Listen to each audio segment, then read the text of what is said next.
Este es nuestro primer video de escuela teontológica. Hoy nos vamos a centrar en la historia de Isaac y Rebeca junto a sus dos hijos, específicamente lo registrado en Génesis 27. Lo hemos denominado el engaño de Rebeca y Jacob. Y vamos a aprender algo muy importante. Las cosas no siempre son como parecen. Los lectores de la Biblia, y si usted no ha leído todavía esta historia, aquí aparecerá la cita. ¿Dónde la puede encontrar? Isaac es un hombre viejo. Tiene dos hijos. El mayor es Esaú, el menor Jacob, gemelos. Cuando Isaac decide darle la bendición de la primogenitura, y esto es muy importante, porque en el contexto cultural de los judíos e histórico de la época, la bendición del primogénito era colocarlo a señorear sobre sus hermanos, era darle autoridad. Bien, Isaac está viejo y ciego, llama a su hijo, el mayor, Esaú: hijo, quiero darte la bendición. Ve, caza algo para mí, prepárame un buen guisado, quiero deleitarme contigo y te voy a bendecir. Esaú se va a hacer lo que su padre le pide, como requisito para bendecirlo, o como preámbulo a la bendición. Rebeca lo escucha, llama a su hijo menor: vete pronto a la manada, trae un cabrito, te voy a preparar un guisado, te voy a colocar vestidos de tu hermano, vamos a cubrir de piel tus manos para que él crea que eres Esaú, que es velludo, y vamos a tomar esa bendición para ti. Jacob al principio dice que no. ¿Qué tal que mi padre se dé cuenta y en vez de bendición me dé maldición? Pero la insistencia de Rebeca hace que él participe del engaño, un acto censurable. ¿Cómo se les ocurre engañar a un anciano? ¿Cómo se les ocurre robarle la bendición a quien le pertenecía, el hijo mayor, el primogénito? Durante la historia se ha tildado a Rebeca como una madre alcahueta que genera una problemática entre ellos, un odio entre ellos, un conflicto entre ellos, hasta el punto que su hijo menor le toca escaparse porque Esaú lo quería asesinar. Pero ¿saben una cosa? No necesariamente Rebeca estaba haciendo mal.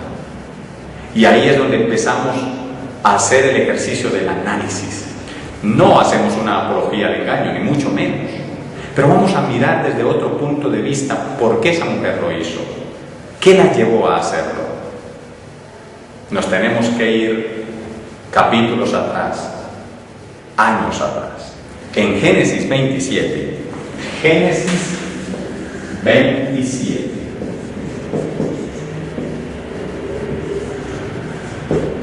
Encontramos la historia del engaño de Rebeca y Jacob a Isaac. Pero devolviéndonos unos capítulos atrás, nos encontramos cuando Rebeca estaba embarazada. Eran gemelos que había en su vientre. Peleaban entre sí, dice el texto bíblico. Ella consulta a Dios. Dios le responde y le dice: dos naciones hay en tu vientre. El mayor servirá al menor. Usted puede leerlo en esta cita. El decreto de Dios, específicamente con esas dos personitas que estaban en el vientre de Rebeca, era que el mayor serviría al menor, algo que estaba en contra de la tradición. Rebeca lo escucha de Dios. Es la voz de Dios, son los oráculos de Dios. Ella se convence de la voz de Dios. Toda su vida estuvo dirigida, iluminada por esas palabras que Dios le declara cuando aún tiene sus hijos en el vientre. Dios ha dicho que en este caso el mayor servirá al menor. Si ese era el decreto de Dios, entonces la bendición de la primogenitura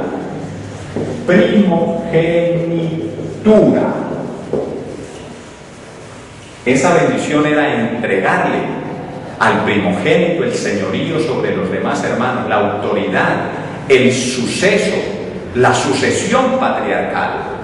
Recibiría la herencia de la autoridad patriarcal. No podía reposar sobre Esaú, sino sobre Jacob, teniendo en cuenta el decreto de Dios. Tanto estaba el decreto de Dios en el ambiente de esta familia, y empieza a desarrollarse la voluntad de Dios y a direccionarse los sucesos hacia la voluntad de Dios, que Esaú le vende su primogenitura a Jacob por un plato de lentejas. Usted conoce la historia. Por un plato de lentejas vendió la primogenitura. Esa venta de la primogenitura estaba enmarcado en el decreto de Dios, porque el que debía servir era el mayor al menor. Y esto nos ubica años después en la escena del engaño de Jacobo y Rebeca en esta posición.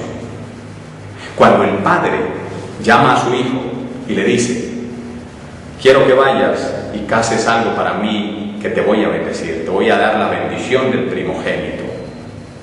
Isaac le declara eso a su hijo.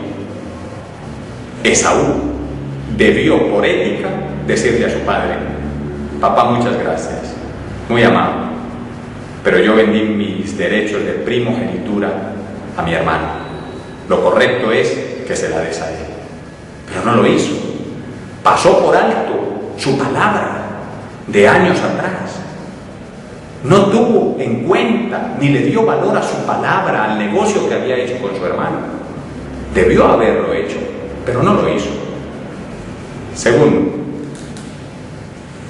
Isaac durante muchos años escuchó de Rebeca lo que Dios le había dicho cuando ella tenía a sus hijos en el vientre.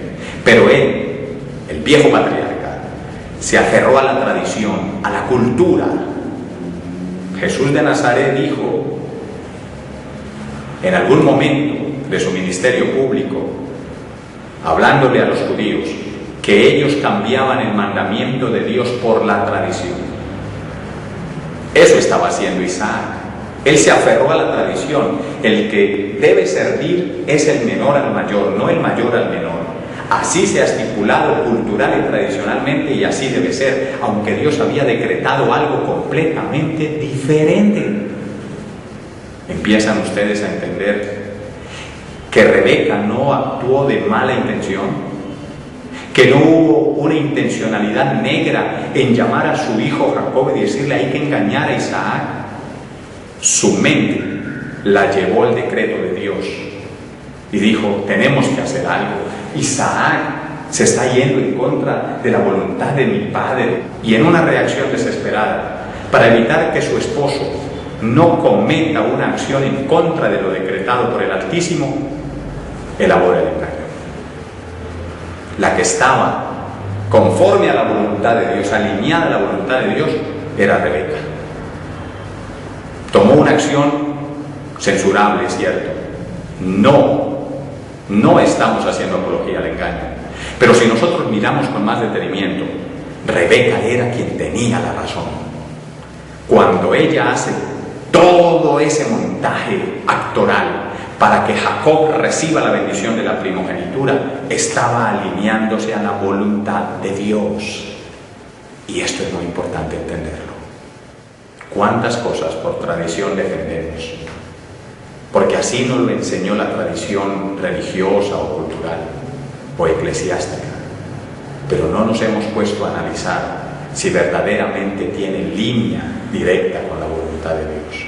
La escuela teontológica busca que nos ejercitemos en el análisis, porque queremos enseñar las cosas de acuerdo a la voluntad de Dios. Este es un ejercicio sencillo. El engaño de Jacob y Rebeca, aunque en su acto es censurable por todos nosotros, porque engañó, detrás de ese engaño estaba una mujer que lo único que buscaba era que las cosas se realizaran conforme a la voluntad de Dios.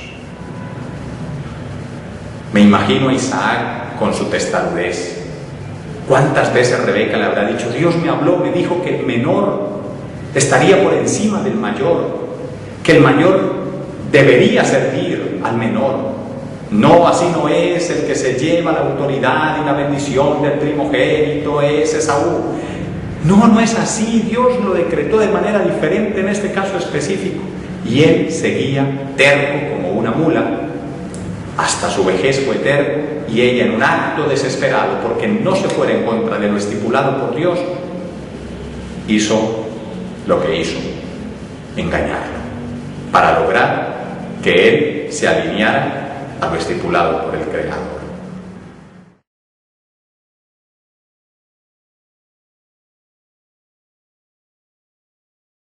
Vamos a hacer un ejercicio parecido a este. Primero vamos a concientizarnos de la necesidad de reanalizar un tema sobre la samaritana. Sí, aquella mujer de 5 maridos has tenido y el que ahora tiene no es tu marido. La hemos visto durante mucho tiempo como la promiscua, como la mujer que se entregaba lascivamente a uno y otro hombre. Pero cuando miramos con detenimiento, analizamos, mirando todos los puntos de vista, quizás nos demos cuenta que ella no era malintencionada, más bien fue la víctima de la cultura.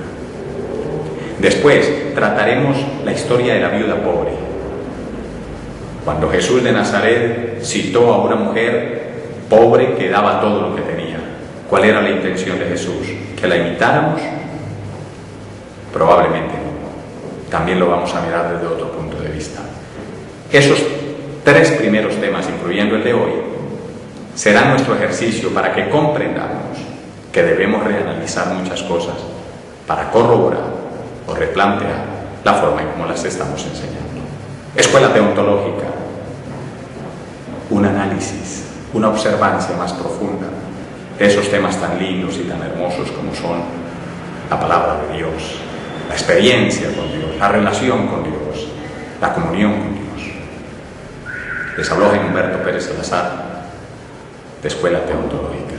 Muchas gracias por su atención, esperamos sus comentarios.